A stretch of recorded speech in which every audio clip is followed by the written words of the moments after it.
This G Wagon was listed to have water damage in the interior. And after a lot of investigation throughout the last couple videos on this car, which included dropping all of the fluids, taking the interior apart multiple times, and checking just about every inch of wire in this car, we were honestly about to give up and just send it to Mercedes. But that was until last video. You see, the funny thing with this G Wagon is, it starts and drives. In fact, if you didn't know any better, you'd think there was absolutely nothing wrong with it. Literally the only clue that we had that something wasn't right on this car was the center console touchpad. You see, it refused to let the car shift into sport mode. It sounds like such a small issue, but on a modern Mercedes, one faulty module like that can bring down an entire network of systems, which is why we had so many error codes. And also, why the estimated repair bill for this car was over $100,000. So, with one last attempt before handing it over to Mercedes, we tore out the entire interior, and that's when we finally found it. Down there. I think that is it. Look in that hole. That looks like corrosion down there in that module. All the other modules are fine. Yeah, all the other ones are fine. That one looks like it has corrosion in it. Yeah, This thing has had water. Time to look in the G Wagon's module. Are we ready? We're ready. Open it up. Oh my god. And that's your problem. That is the problem there. Jesus. That's going to be contributing to a bunch of our problems with this car for sure. So the only issue this car seems to have is these two modules. But for $140,000 worth of damages, unless these modules are made out of gold, that doesn't add up. Let's get our new modules in and find out. Alrighty guys, today is the day that we fix this car and make it the cheapest G-Wagon in the world. Here are our brand new modules. Here we have our DC converter, the not corroded version, so much better, brand new. And our transmission module, also not corroded and brand new. Now, the whole issue we're gonna have is that this thing will not be coded to this car. Therefore, we're probably gonna have to tow it to Mercedes because I don't think it'll drive, but we're gonna find out. This thing shouldn't need any coding, I don't think. It's just like a battery supply thing. It supplies voltage to the rest of the car from the battery. So we should just be able to plug this in and away we go. Plug this in and not away we go. We have to get it towed. But that's how things are. I think it's time we put these modules in and see maybe if they actually fix this car. Alright, so most of the interior is back together, all dry now. We used a heater to heat up this carpet. It's super dry, like it's never seen water. So, modules in. This one, 3 screws and it sits under here, and then the TCU sits in front of it. Let's put it in. Problem 1 hopefully solved, that thing is in. That should solve our onboard power issue. Now for the thing that should solve all the other issues.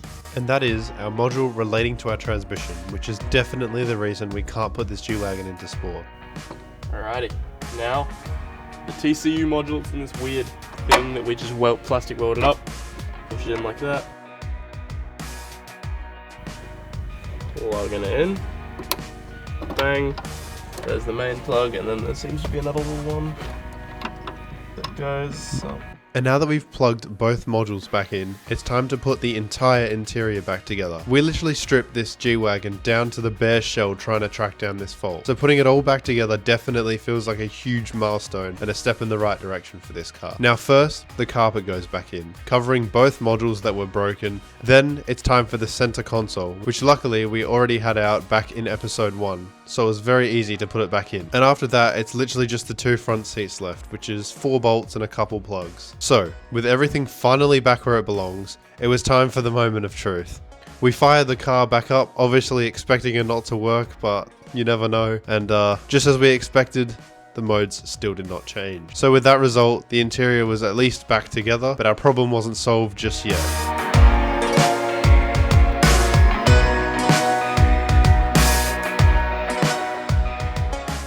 Alright everyone, today is the day that we get this car checked out by Mercedes. Johnny the tow man is coming in about 5 minutes. He's going to pick it up, he's going to take it up there, it's going to get inspected for everything we've done, and the modules are going to get coded. Provided that all goes well and it works, this car will be officially finished. Here we go. It does drive still.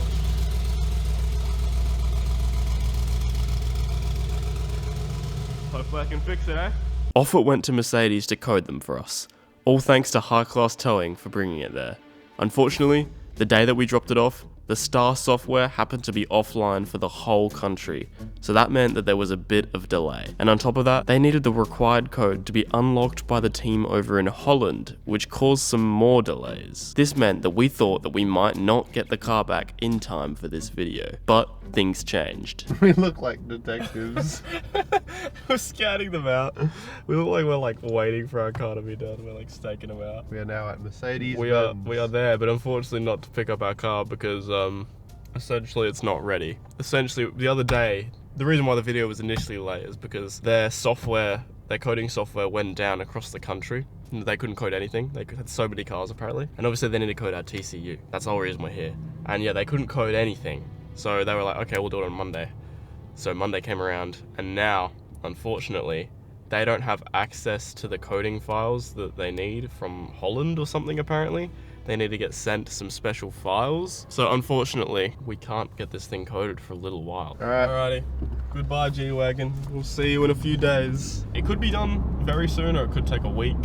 They've just got to send the information over. I think it's from Holland or something, because something about all the G Wagons, they're all made in the same place. If you guys didn't know, they're all made in one factory, and they're also 90% hand built, which is a pretty cool fact. And probably related to why they are the price that they are. I mean, these things are truly a work of art, and luckily, we were able to get ours back just in time for this video. Alright, we have the car back behind me in the workshop. My dad brought it back yesterday from Mercedes. It took about a week for them to do what they had to do. They did all the coding, they coded the DC converter and the TCU, and now they've given the car back with 0 faults. They didn't have to do anything to it apart from code those 2 things. So, in the end, we were right. The car is completely fine. We found what the issue was, and if we had to pay Mercedes to do what we did, they would have charged a fortune to rip that interior apart and find out that those 2 modules were stuffed. And now I've been told everything works perfectly. So this is my first look at this car and my first look at it working, essentially. Let's have a look. Okay, and these buttons were the issue. These 1, 2, 3, 4, traction, suspension, manual mode, and the dynamic select, which is like sport modes and things. Those were the things that weren't working when I pressed dynamic select. It will actually scroll through all the modes. Slippery, individual, sport, sport plus. There we go. That's exactly what was wrong with this car. That was the only feature that wouldn't work at the start, and it now works. This suspension button works. You can change it between the different modes. There you go. It all works, all these buttons work. Someone must have spilled a drink down on the floor and it's caused that to stop working. That is just insane. Let me hear what it sounds like when you start it up with the exhaust open. It's pretty loud.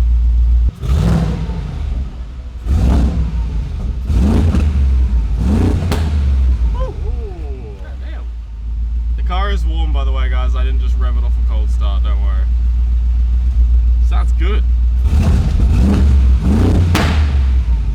It's like a grenade. Oh my god.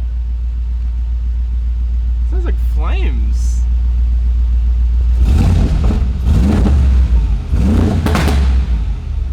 Jesus. I didn't know G Wagon could do that.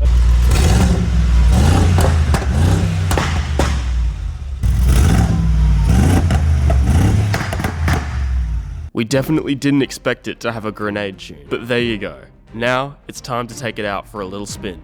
Alrighty guys, let's take it for my first ever drive in a G Wagon, a G63. Jesus, the doors are... There you go, it's like a military vehicle. You know we gotta start it up in sports at least. There we go, very nice. It is time to drive our finished car, the cheapest G Wagon in the world. Got it for literally half the price of what they're worth on the Australian market today. That steering is so light. How is it that light? It feels like I'm not even steering anything. It's so smooth.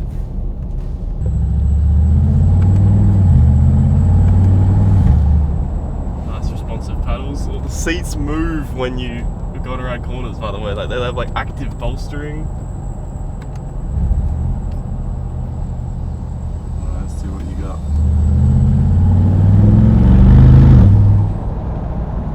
Yeah, they're a pretty quick car. Let's feel it, let's feel the power.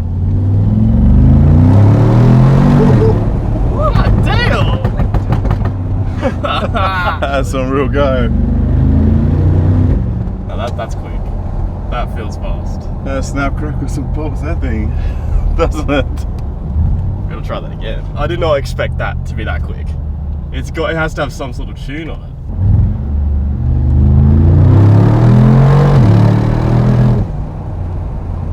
Yeah, that's nuts! Wow! That is quick, Jake. That's a quick car. Wow, guys. You've put a good car together here. Yeah, the cheapest G Wagon in the world. It's fast as hell. Like, Is it the fastest G Wagon in the world? oh, probably not the fastest G Wagon in the world. Maybe not. There's some pretty crazy ones out Hopefully there. not. This thing is like asking to lose your license, I think.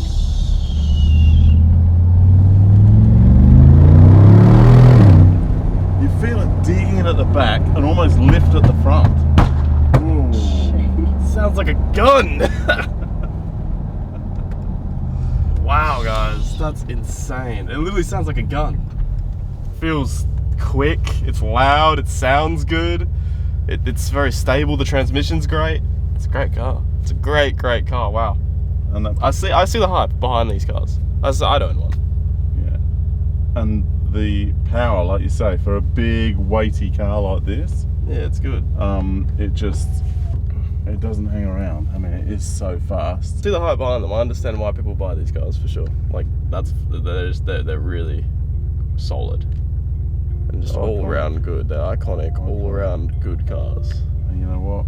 We fixed this. We did. CJ Rebuilds has fixed this car. You know, finding the fault, digging out, the whole interior. We almost went to Mercedes, didn't we? And just like said, there you go. Almost just gave it to them. And we pulled it apart.